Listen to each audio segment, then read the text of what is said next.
Friends, நான் இன்னைக்கு ஜிஆர்டியில் வாங்கினேன் கோல்ட் காயின் பற்றி தான் காட்ட போகிறேன். நான் ஆல்ரெடி வந்து 1/2 கிராம் கோல்ட் காயின் நியூ இயர்க்கு வாங்கியிருந்தேன்னு சொல்லியிருந்தேன் இல்லையா, அதே மாதிரி பொங்கலுக்கு கோல்ட் காயின் வாங்கணும்னு சொன்னேன். ஆனால் பொங்கல் அப்போ சுத்தமாக என்கிட்ட காசு இருக்காது. அதனால் என்ன பண்ணேன், சேலரி வந்தோடனே போயிட்டு இந்த 2 கிராம் கோல்டு காயின் வாங்கிட்டு வந்துட்டேன். பாருங்கள், தெரியுதுங்களா? ஜிஆர்டியில் தான் வாங்கினேன் 2 கிராம் கோல்டு காயின். சிஸ்டர் வந்து மெசேஜ் பண்ணியிருந்தாங்க, சிஸ்டர் இந்த மாதிரி ஆஃபர் இருக்குது, நீங்கள் வந்து Jan 1 Jan 5 வரைக்கும் வந்து கோல்டு காயினுக்கு வேஸ்டேஜ் கிடையாது அப்படின்னு சொல்லிட்டு. ஸோ அதனால் போயிட்டு ஜிஆர்டியில் 2 கிராமுக்கான கோல்டு காயின் வாங்கினேன். 2 கிராம் இது இல்லை, 1.999 இருந்தது.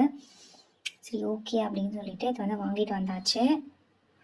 இப்போ வந்து இந்த பக்கம் லக்ஷ்மி வச்சுருக்க மாதிரி இருக்குது, இந்த பக்கம் வந்து 2 கிராம்ஸ்ன்னு போட்டு HUID நம்பர் 916 GRT ஜுவல்லர்ஸ் எல்லாமே இங்கே போட்டிருக்காங்க. ஓகேங்களா? இப்போ இந்த கோல்டா காயின் எவ்வளோ ரேட் ஆச்சு நான் உங்களுக்கு சொல்கிறேன் பாருங்கள். இந்த மாதிரி ஒரு பாக்ஸில் தான் வச்சு கொடுத்தாங்க. இந்த கவரில் தான் இருக்குது, கூடவே ஒரு கூப்பனும் கொடுத்துருந்தாங்க.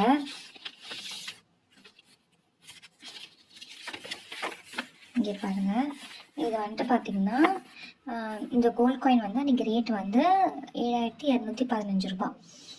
5th இன்னைக்கு வரைக்கும் அந்த ரேட்டு தான் இருக்குது. இன்னும் ரேட் வந்து சேஞ்ச் ஆகலை 3 நாளாக. அப்போ தான் என்ன ஆக போகுதுன்னு அர்த்தம்னா பயங்கரமாக ஏறப்போகுதுன்னு அர்த்தம். ஓகேங்களா? இந்த மாதிரி ஒரு ரேட் வந்து 2-3 நாள் அப்படியே இருந்துச்சுனாவே நிறைய ரேட் ஏறப்போகுதுன்னு அர்த்தம். கண்டிப்பாக பாருங்கள், ரேட் கண்டிப்பாக ஏறும். ஓகேங்களா? இதோட வெயிட் வந்து 1.999. இதுக்கு வந்து வேஸ்டேஜ்லாம் எதுவுமே இல்லை இல்லையா, அதனால் அதெல்லாம் எதுவுமே போடல. மேக்கிங் சார்ஜ் அதெல்லாம் கிடையாது. வெறும் ஜிஎஸ்டி மட்டும் கொடுத்து எடுக்கிற மாதிரி இருக்கும். ஜிஎஸ்டி வந்து 3%. அதில் வந்து 216 ரூபா 216 ரூபா மொத்தம் வந்து பார்த்திங்கன்னா இது வந்து ஒரு 434 ரூபா கிட்ட வேஸ்டேஜ் மட்டும் கொடுத்து இந்த 2 கிராம் கோல்ட் காயின் எடுத்திருக்கேன். நான் 14,855 ருபீஸ் வந்துச்சு. இந்த காசு நான் வந்து கார்டு மூலமாக தான் பே பண்ணியிருந்தேன். இந்த 40,856 ரவுண்ட் ஆஃப் பண்ணி. ஓகேங்களா? இந்த காசு நான் கார்டில் தான் பே பண்ணியிருந்தேன். இதில் வந்து என்ன கொடுத்துருக்காங்க அப்படின்னா, இந்த ஹால்மார்க் சார்ஜஸ் வந்து 45 ரூபா கோல்டு ஆர்டிகல்ஸ் அப்படின்னு சொல்லிட்டு இது வந்து அவங்க எப்போவுமே கொடுக்குற மாதிரி இன்ஸ்ட்ரக்ஷன்ஸ் கொடுத்துருக்காங்க. தென் ஒரு பெரிய கூப்பன் வந்து கொடுத்துருக்காங்க, இந்த கிஃப்ட் கூப்பன் வந்து கொடுத்துருக்காங்க. இந்த கிஃப்ட் கூப்பன் வந்து நீங்கள் ஆன்லைனில் ஷாப்பிங் பண்ணால் மட்டும்தான் அப்ளிகபிள். ஓகேங்களா? கடையில் போய் வாங்கினா கண்டிப்பாக கிடையாது. ஆன்லைனில் வாங்குறீங்க, ஆன்லைனில் இந்த கூப்பன் கோட் GRC 500 அப்படின்னு சொல்லிட்டு போட்டுட்டு இப்போ ஆன்லைனில் பர்ச்சேஸ் பண்ணுறீங்கன்னா, சில்வர் ஜுவல்லரி பர்ச்சேஸ் பண்ணிங்கன்னா 1500 ரூபாய்க்கு மேலே 500 ரூபா வரைக்கும் வந்து உங்களுக்கு ஆஃபர் வந்து கிடைக்கும். டேர்ம்ஸ் அண்ட் கண்டிஷன்ஸ் அப்ளைனா அந்த ஜுவல்லரிக்கு ஏற்ற மாதிரி ஆஃபர் வந்து இருக்கும். நெக்ஸ்ட்டு GRC 3000 அப்படின்னா ஃப்ளாட் 3% ஆஃபர்.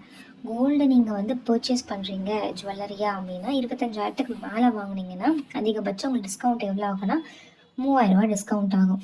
ஆனால் இது வந்து கோல்டு காயின்ஸ்க்கு வந்து கிடையாது, வெறும் ஜுவல்லரிக்கு மட்டும்தான். அதுவும் நீங்கள் ஆன்லைனில் வாங்கினா மட்டும்தான். இந்த கிஃப்ட் கூப்பன் வந்து அட்டாச் பண்ணியிருந்தாங்க. உங்களுக்கு எதனா டவுட் இருந்ததுன்னா ஹாய்ன்னு சொல்லிட்டு இதுக்கு வந்து இந்த நம்பருக்கு வந்து நீங்கள் காண்டாக்ட் பண்ணலாம். நீங்கள் இந்த கூப்பன்ஸ் வந்து நீங்கள் யூஸ் பண்ணிக்கோங்க. வேணும்னா நீங்கள் வாங்குற மாதிரி இருந்தீங்கன்னா அதை யூஸ் பண்ணிக்கோங்க, உங்களுக்கு ரொம்பவே யூஸ்ஃபுல்லாக இருக்கும். நான் சொன்ன மாதிரி பொங்கலுக்கு வந்து 1 கிராமில் வாங்கினாலும் பிளான் பண்ணியிருந்தேன். நான் 2 கிராம்ஸில் வாங்கிட்டேன். ஏன்னா இப்போ கொஞ்சம் என்னோட நீடே வந்து கொஞ்சம் அதிகமாகிடுச்சு. இப்போ நான் வந்து ஃப்யூச்சர் வீடியோஸில் சொல்கிறேன் என்ன பண்ண போகிறேன், என்ன எதுக்காக அப்படின்னு சொல்லிட்டு. அதுக்கப்புறம் நான் சீட் போட ஆரம்பிக்கலை. மந்த்லி சீட் வந்து நான் போட ஆரம்பிக்கணும். அது எந்த கடையில் போடுறேன்றது போட்டதுக்கப்புறம் உங்களுக்கு ஒரு வீடியோ போடுறேன். ஸோ இந்த காயின் வந்து பொங்கலுக்கு முன்னாடி நான் வாங்கிட்டேன். ஏன்னா பொங்கல் அப்போ வந்து என்ன ரேட்டு விற்கும் தெரியாது. கண்டிப்பாக அதுக்கு வந்து செய்கூலி சேதாரம் எதனா கட்டணுமான்னு தெரியாது. கண்டிப்பாக வேஸ்ட் வந்து 2 or 3% கட்டி தான் எடுக்கிற மாதிரி இருக்கும். அதனால தான் நான் முன்னாடியே எடுத்துட்டேன். ஆனால் பொங்கலுக்காண்டி தான் எடுத்த மாதிரி. ஸோ பொங்கல் சாக்கு வச்சு இந்த ஒரு 2 கிராமும் வீட்டுக்கு வந்துருச்சு. ஸோ இந்த 2025 பார்த்தீங்கன்னா இந்த ஒரு 2 கிராம், அதுக்கு முன்னாடி ஒரு வாங்கியிருந்தேன் இல்லையா 1/2 கிராம், அது மொத்தமாக வந்து 2.5 கிராம் வந்து எடுத்திருக்கேன். பார்ப்போம் இந்த வருஷம் வந்து நம்மளால் எவ்வளோ சேர்த்து வைக்க முடியுது அப்படின்னு சொல்லிட்டு. அவ்வளோதான், இந்த மாத செலவு ஃபுல்லாக வந்து போயிடும். இதுக்கே பொங்கல் வர இருக்குது, ட்ரெஸ் எடுக்கணும், பொங்கல் ஃபெஸ்டிவலுக்குன்னு சொல்லிட்டு மொத்த காசும் செலவாயிடும். அதனால தான் முன்கூட்டியே எடுத்து வச்சுட்டேன். நீங்களும் வந்து முன்கூட்டியே எடுத்துருங்க, இல்லைன்னா வந்து அடுத்த மாதம் வந்து சேர்த்து எடுத்துக்கிற மாதிரி பிளான் பண்ணிக்கோங்க.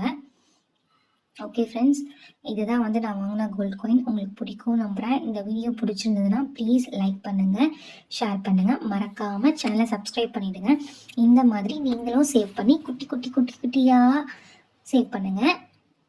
ரொம்ப யூஸ்ஃபுல்லாக இருக்கும். பின்னாடி நம்ம வந்து சேவ் பண்ணாமல் இத்தனை வருஷமாக இருந்து எவ்வளோ காசு வந்து நம்ம தொலைச்சிருப்போம். ஓகேங்களா? நம்ம ஒரு சாப்பிட போனாலே ஒரு 500 ரூபாய் 1000 ரூபாய் ஆகும். சரிங்களா? அந்த மாதிரி நம்ம வந்து எவ்வளோ விஷயத்துக்கு செலவு பண்ணியிருப்போம். ட்ரெஸ்ஸுக்கு, ஜுவல்ஸுக்கு, நம்ம சும்மா இந்த கவரிங் நகை எல்லாம் வாங்கி போடுறது, அந்த மாதிரி நம்ம நிறையவே செலவு பண்ணியிருக்கோம். ஸ்லிப்பருக்கு, நம்ம வாங்குற காஸ்மெட்டிக்ஸ்க்கு, காஸ்டியூம்ஸ்க்கு எல்லாத்துக்குமே எவ்வளோ செலவு பண்ணுறோம். அந்த மாதிரி நம்மளுக்கு பின்னாடி யூஸ் ஆக போகிற சேவிங்ஸ்க்கும் நம்ம கொஞ்சம் சேவ் பண்ணி வைக்கணும். ஓகேங்களா? அப்போ தான் வந்து நமக்கு பின்னாடி நம்ம கஷ்டப்படும் போது கை கொடுத்து உதவுறதுக்கு ஆள் இல்லைனா கூட இது நமக்கு கை கொடுக்கும். ஓகேங்களா? ஸோ அதனால மறக்காம சேவ் பண்ணுங்க. முடிஞ்ச அளவுக்கு காசு எடுத்து வச்சு வாங்க பாருங்க. உங்க குழந்தைங்களுக்கும் இது சொல்லிக் கொடுங்க. அப்போதான் அவங்களுக்கும் அது வந்து சின்ன வயசுலேருந்தே ஒரு ஹேபிட்டாக மாறிச்சுன்னா மட்டும்தான் அவங்களும் உங்களை மாதிரி சேவ் பண்ணணும் அப்படின்னு நினைப்பாங்க. நம்மளை பார்த்து தான் நம்ம பிள்ளைங்க வளரும். அதில் முடிஞ்ச அளவுக்கு நிறைய சேவ் பண்ணுங்கள். ஃப்யூச்சருக்காக நம்ம குழந்தைங்களுக்கு எதனா விட்டுட்டு போகணும். ஸோ அவ்வளோதான் ஃப்ரெண்ட்ஸ், இந்த வீடியோ நான் இதோட முடிச்சுக்கிறேன்.